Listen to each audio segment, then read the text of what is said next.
Bonjour Cédric. Salut Cédric. Ça va Cédric? Super Cédric. Alors, c'est comment ça se passe comment en ce moment avec le printemps? Ouais, le printemps qui arrive quand même, c'est les beaux jours qui s'en viennent et bon, il y a un peu de pluie mais bon, 6 mois d'hiver. Ah ouais. Voir le soleil avec de la chaleur, ça rend quand même un peu de vie dans ta vie quotidienne ici. Ouais. C'est encourageant, on va dire. Okay. Ouais. Alors aujourd'hui, on va parler de personnages profonds, de thèmes matures, d'évolutions rares, de planches sublimes. On va sans aucun doute parler de l'un des meilleurs mangas de tous les temps, selon moi. On va parler de Vinland Saga. Oh oui, tu as parfaitement raison sur ta dernière phrase. c'est un des meilleurs mangas qui y a en ce moment. Alors, comment as-tu découvert Vinland Saga et quelle a été ta première impression? Ouais. Alors, pour l'anecdote, en fait, Vinland Saga, je l'avais découvert à travers une vidéo YouTube. Parce que l'animé, il était sorti en 2019, mais je l'avais découvert en 2018. Et mon frère, il était en train de regarder une vidéo YouTube comme quoi... des vidéos YouTube un peu classiques comme quoi Top 10 Best Mangas of All Time. Et Vinland Saga était dans ce top. Et là, j'étais curieux que c'est quoi. J'ai jamais entendu parler de ce manga. Ça parle de quoi? Puis là, j'ai vu, c'est un manga qui parle de Vikings. C'est un manga historique. Ce qui a fait que ça a attisé ma curiosité. Et alors là, j'ai commencé à lire le manga. J'ai lu les chapitres et puis tout. Oui, et puis après, c'est devenu un de mes mangas préférés parce que c'est exceptionnel. Maintenant, on va parler du personnage principal, Thorfinn. Ouais. C'est un enfant un peu violent au début. Et là, je vais un peu faire référence à la Bible. Dans l'évangile de Saint Matthieu 5, 38-39, Jésus dit « Vous avez appris qu'il a été œil pour œil et dent pour dent, mais moi, je vous dis, ne résistez pas aux méchants. » Et tu connais la suite. Oui. Et d'après ce verset-là, est-ce que Thorfinn reflète ce verset-là et est-ce que on peut dire que Thorfinn, c'est un apôtre de la paix dans un monde qui ne parle que le langage de la guerre? Oui, alors c'est ce parallèle très intéressant, celui que tu fais là, parce que le parcours du personnage de Thorfinn est véritablement très intéressant. Je pense même que c'est un des meilleurs protagonistes de manga qui existent, de par son évolution. Mais il part quand même d'assez loin, parce que Thorfinn, comme tu le dis, de base, c'était un enfant assez violent. Parce qu'il a vécu un événement qui est assez traumatique quand même. Il a vu son propre père se faire sauvagement assassiner par une bande de pirates. Et alors, à partir de ce moment, sa vie n'a été que vengeance, parce qu'il a décidé de joindre l'équipe d'Askelad. Askelad, c'est celui qui a tué son père. Ouais. Et il a décidé de jurer vengeance sur Askelad en intégrant son équipe. Et à chaque fois qu'il réussissait des raids, les pirates d'Askelad, eh bien, Thorfinn on donnait à Thorfinn la chance de pouvoir tuer Askelad, entre guillemets, à travers un duel. Ouais. Et à chaque fois, Thorfinn, il réussissait pas, il perdait comme une merde. Mais bon, et puis durant ce moment-là, en fait, il n'était que rage, violence et vengeance. Thorfinn. Et puis est arrivé un événement assez particulier dans l'histoire du manga. Spoiler alert en passant pour ceux qui n'ont pas encore lu ou qui n'ont pas encore vu l'animé. À la fin du prologue de l'histoire, Askelad se fait tuer, mais il ne se fait pas tuer par Thorfinn, il se fait tuer par le prince Knut, la personne qui les avait escortés durant tout le prologue. Et là, Thorfinn perd absolument tout le sens de sa vie. Parce que le seul objectif qu'il s'était donné durant sa vie, c'était de tuer Askelad de ses propres mains. Et là, cet objectif ne pourra plus jamais être atteint parce que Askelad est mort des mains d'une autre personne. Ce qui a fait qu'il a fait un breakdown complet devant tout le monde et c'est assez compréhensible parce qu'il a perdu le sens de sa vie. Et à partir de là, eh bien, le prologue il s'est terminé. Et c'est à partir de là que la saison 2 a commencé à travers ce que les fans appellent Farming Simulator Saga. Ouais, c'est assez drôle cette comparaison qu'ils font, mais c'est à partir de là également que le personnage de Thorfinn va suivre une forme de réflexion sur lui-même. Parce que figurez-vous que après cet épisode de la mort d'Askelad, Thorfinn a été vendu comme esclave à un fermier.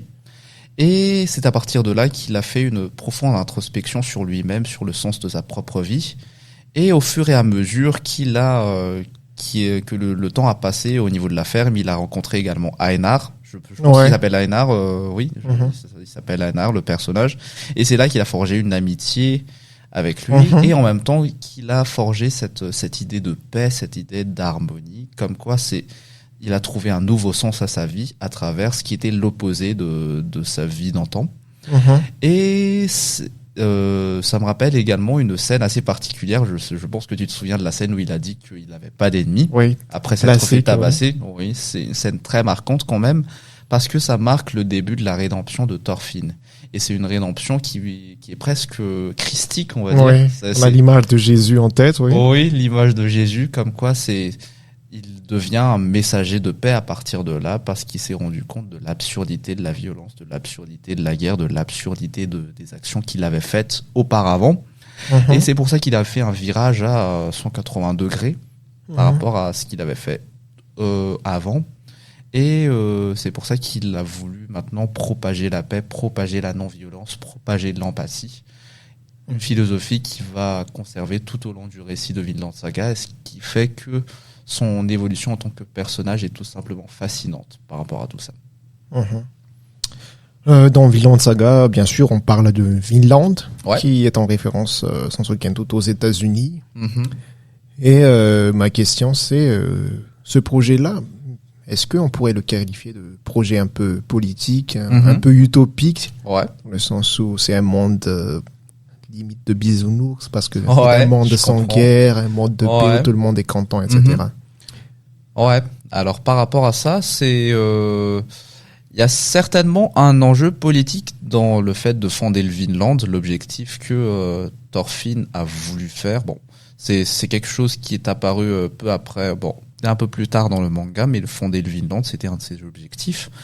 Et par rapport à ça, certes, il y a un aspect politique, mais c'est surtout un aspect philosophique, je pense, parce que Thorfinn, en fait, en dehors d'avoir adopté une nouvelle philosophie, c'est une philosophie qu'il a voulu propager au reste, à travers une autre civilisation, parce que son objectif, c'était, à travers l'exploration du Vinland, c'était de fonder une nouvelle civilisation dans un nouveau pays. Et c'est une civilisation qu'il a voulu à son image, et à son image par rapport au fait de prôner la non-violence, la paix et l'harmonie. C'est une tâche qui est vraiment louable, le fait de prôner le vivre ensemble et prôner la paix à travers tout un pays, toute une nouvelle civilisation. Et ce qui fait que, tout d'abord, c'est parti d'une idée philosophique. Mais par rapport à ça, il y a aussi l'aspect politique, parce que quand même, Vinland Saga se déroule dans un contexte historique où il y a eu beaucoup d'expansion et beaucoup de guerres. Le début du XIe siècle, vers l'an 1000, c'est une période qui est marquée par beaucoup de guerres et beaucoup d'expansion de pays. Ce qui fait que l'aspect politique est inévitable, étant donné les enjeux que représente le fait de fonder une civilisation dans une toute nouvelle terre. Et oui, je peux comprendre, oui, je suis d'accord avec toi, il y a quand même un enjeu politique par rapport à tout ça, même si c'était pas de base ce que Thorfinn a voulu faire. Parlons d'un autre personnage, le prince, enfin le roi Knut, qui au tout début est présenté comme une princesse, au tout début, qui va devenir un tyran un peu limite, très sanguinaire. Et d'après toi, comment est-ce qu'on peut interpréter ce changement de personnage qui est passé de quelqu'un de très innocent à celui qui veut établir la paix par la force et par les armes? Je comprends, oui.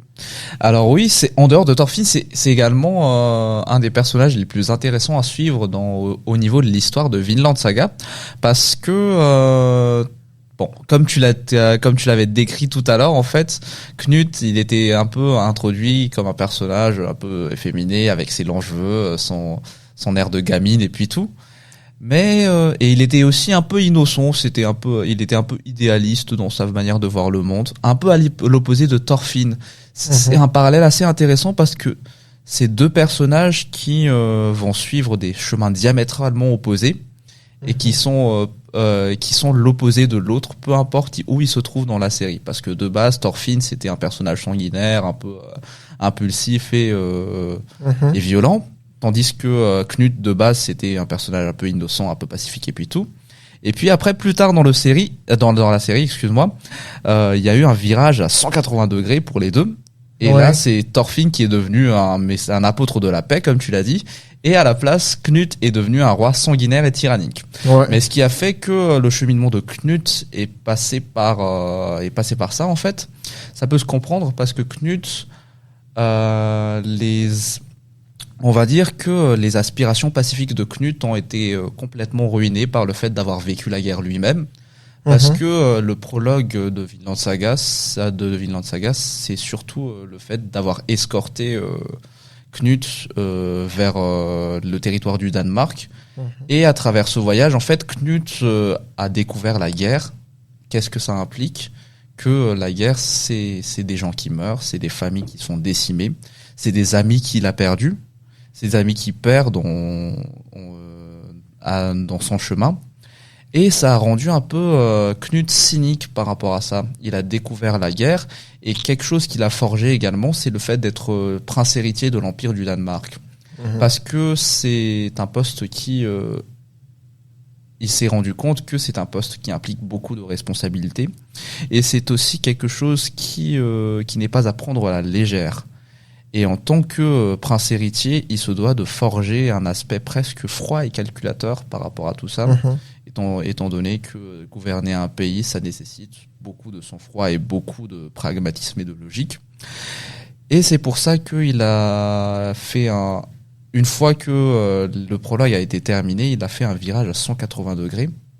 Et c'est aussi à cause du fait qu'en devenant roi, il a été exposé à toute cette violence, tout ce pouvoir, toute cette corruption, et ça l'a rendu un peu cynique d'être exposé à tout ça, et ce qui a fait que il s'est convaincu lui-même que la paix qu'il a voulu de base, elle ne pouvait s'obtenir que par la guerre, parce qu'il a été confronté aux horreurs ainsi qu'aux aspects sombres de son propre pouvoir et de ce qu'implique le fait d'être roi.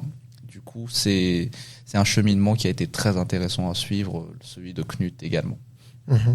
J'ai pas encore lu le manga jusqu'à la fin, mais ma question c'est, on se rend compte qu'il y a un petit shift à la fin de la saison 2 sur cet aspect-là de Knut où il renonce finalement à la ferme. Ouais. Mais est-ce que le roi Knut va garder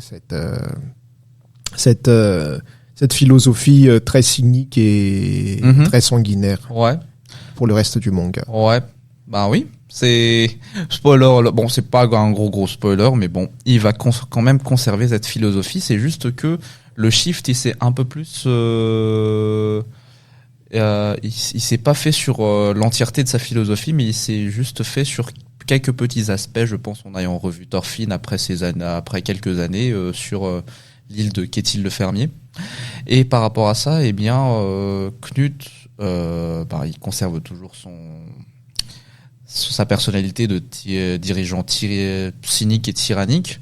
Mais le fait d'avoir revu Thorfinn, ça lui a un peu rappelé sa mission, la mission que Knut s'est donnée à lui-même, le fait d'établir la paix, que ce soit par la force ou par autre chose. Mais il va quand même conserver cette personnalité un peu froide, un peu calculatrice qu'il a eue en devenant empereur et en étant exposé par la guerre. Je pense aussi qu'il y a un personnage qu'on devrait aborder, c'est Askeladd. Ouais. Comment est-ce qu'on peut considérer ça comme sans aucun doute l'un des meilleurs personnages qu'on peut pas, tu vois, genre c'est une personne qu'on peut pas à la fois aimer ou détester. Ouais. Il y a une sorte de superposition qui fascine sur ce personnage. Oui, c'est là je dis tout le temps ce mot fascinant, intéressant et puis tout parce que à peu près tous les personnages principaux de Vinland Saga sont vraiment fascinants dans leur philosophie et dans leur parcours. Et là tu parles d'Askeladd parce que oui, Askeladd c'est un personnage qui est très important dans le récit et c'était, on va dire, c'est l'antagoniste principal même de cette première partie de Vinland Saga.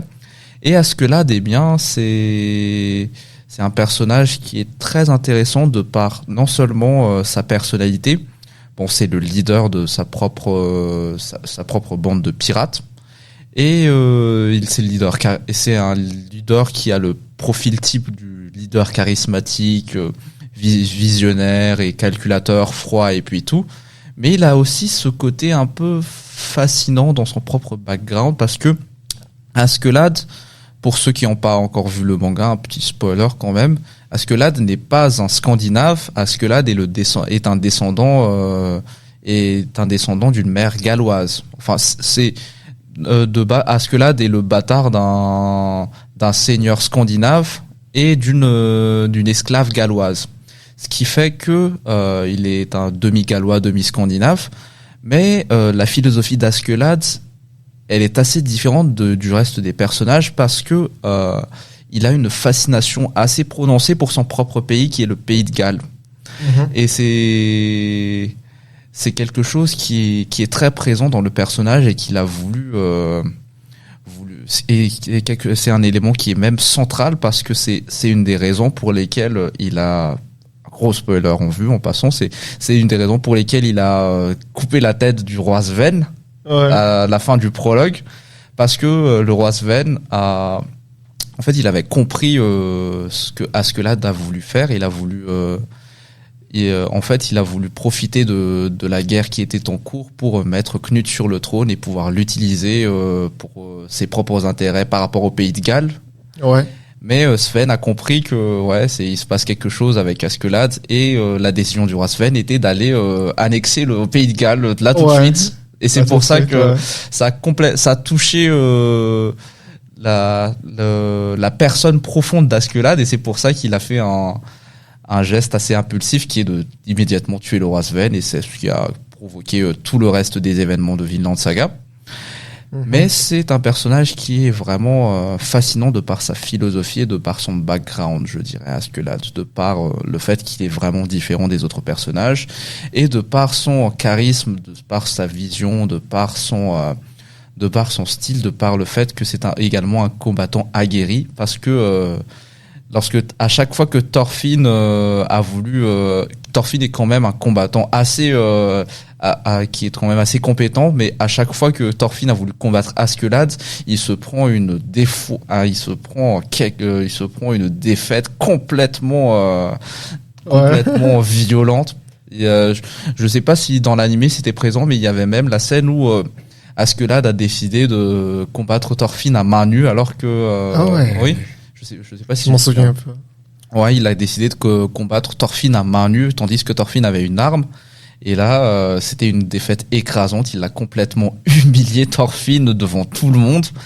Et c'est ce qui rend le personnage quand même fascinant par rapport à tout ça. Maintenant, parlons plutôt de style de planche et de rythme de narration. Comment tu décrirais le style graphique de Makoto Yukimura?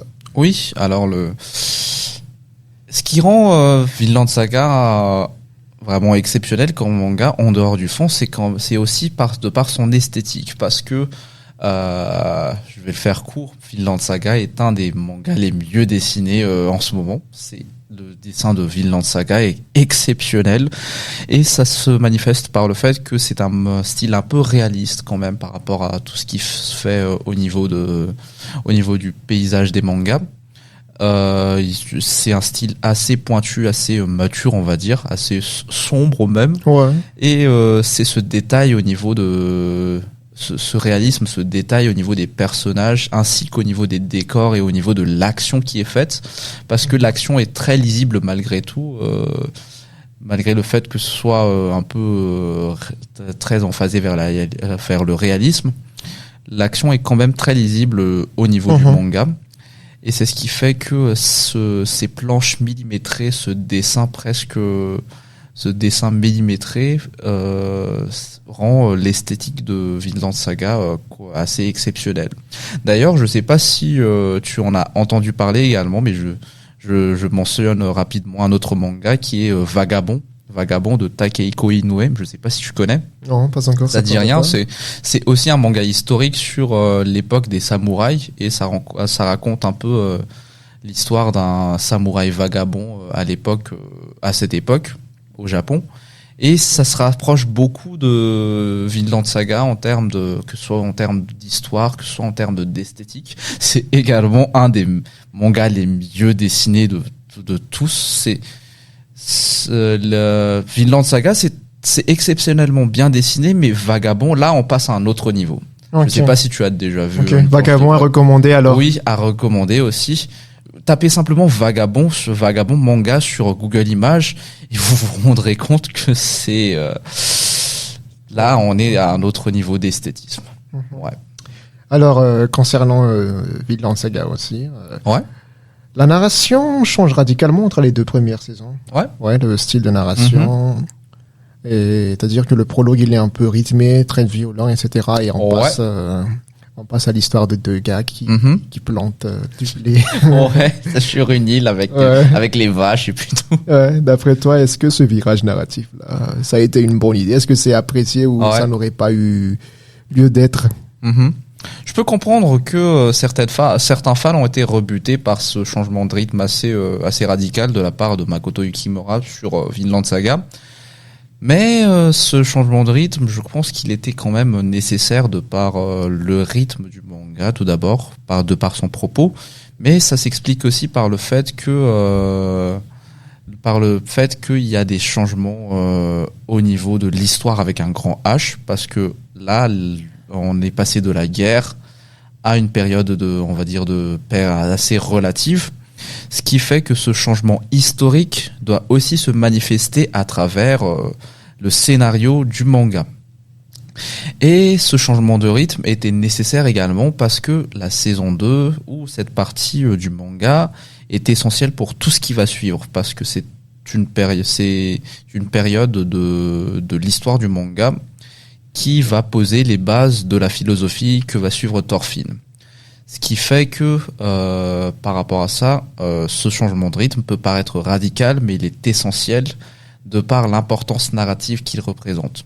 Alors certes, moi, je dois t'avouer que personnellement, j'étais assez déstabilisé par le fait de switcher d'un manga historique où il y a pas mal d'actions, de guerre et puis d'intrigues politiques et puis tout à un manga type Farming Simulator. Ça, c'était assez violent, on va dire, pour moi. Mais en poursuivant le manga, je me suis rendu compte que oui, c'est avec du recul, c'était un changement nécessaire. Et tu comprends mieux pourquoi Makoto Yukimura a voulu faire ce changement de rythme plus tard dans le manga. Il y a aussi une notion pas très abordée, mais une notion assez centrale dans le manga. Ouais. La notion de vrai guerrier. Ouais. Et selon toi, c'est quoi un vrai guerrier? Un vrai guerrier, oui. Fallait que je la pose celle-là. Oui, je me souviens de ça. Alors c'est, on va essayer de se centrer principalement sur le propos du manga, parce que de base, le vrai guerrier, selon au tout début même du récit, le vrai guerrier, ce qui est décrit par le père de Thorfinn, Thors, c'est un guerrier qui n'a pas besoin de l'épée. Ouais. Oui, c'est le vrai guerrier c'est celui qui peut combattre sans avoir à recours à l'épée, et qui peut résoudre des problèmes sans avoir à sortir l'épée du fourreau. Et c'est une philosophie qui est presque le message central du manga, comme tu le dis, parce que c'est une philosophie qui prône que la véritable force, c'est pas la force que tu peux appliquer à travers les poings, l'épée ou tout ça. C'est une force que tu peux appliquer sur les autres de par ta propre valeur en tant qu'homme, en tant que guerrier. Et on va dire que la véritable force, le véritable guerrier, on va dire, c'est ce que tu es à l'intérieur, c'est ce que tu prônes, c'est ce que tu représentes en quelque sorte. Oui, c'est ce que tu représentes. Et c'est pour ça que on peut dire que Thorfinn a réussi son cheminement en tant que vrai guerrier, entre guillemets, parce que il a réussi à représenter ce message de paix, ce message, comme je l'avais dit, presque christique à travers son chemin de croix. Et il est devenu un vrai guerrier. Il a réussi à honorer son père et à trouver le chemin sur lequel il était destiné, en devenant le vrai guerrier qui n'a pas besoin de l'épée et qui est là pour prôner ce message de non-violence, malgré le fait qu'ils sont il était de base un guerrier. Ouais. Alors, qu'est-ce qu'on pourrait attendre de la saison 3 de Vinland Saga? Alors, par rapport à la suite du récit, bon, je vais vous dire que ayant lu le manga, ça va un peu être calme au début parce qu'il y aura beaucoup de personnages qui vont être introduits par la suite, beaucoup de personnages centraux en plus, mais les choses vont s'accélérer un peu petit à petit et il y aura quand même pas mal d'événements assez marquants au niveau de la suite de l'histoire, notamment au niveau il y aura un peu plus d'action, je pense, quelque part un peu plus tard. Sans trop spoiler en passant, mais il y aura quelques révélations et un peu plus d'action que par exemple ce qui s'y est passé au niveau de la saison 2. Ok, super. Ouais. Et bon, je pense qu'on a fait un peu le tour. Ouais. Et pour toi, genre, quel message aurais-tu pour les personnes qui n'ont pas encore vu ou lu le manga? Ouais. Alors, un message à adresser à ceux qui n'ont pas encore vu Vinland Saga. En plus d'être un manga animé exceptionnel, en fait, eh bien, ce manga va vous apprendre des choses. C'est un manga qui va un peu vous cultiver, notamment sur la civilisation viking, parce que dans la culture populaire, on peut généralement voir le viking comme le guerrier un peu écervelé, berserker, qui va et qui va aller tuer des gens et décapiter des femmes. Mais c'est la civilisation viking, c'est plus que ça, parce que c'était en dehors d'être des guerriers, c'était des fermiers, c'était des agriculteurs et c'était aussi des explorateurs. Parce que si vous ne le saviez pas, figurez-vous que les premiers Européens qui avaient foulé les terres américaines n'étaient pas espagnols à travers Christophe Colomb, mais c'était des Vikings. Et c'est pour ça que en dehors de l'aspect purement qualitatif du manga et de ce qu'il représente, c'est aussi une œuvre culturelle.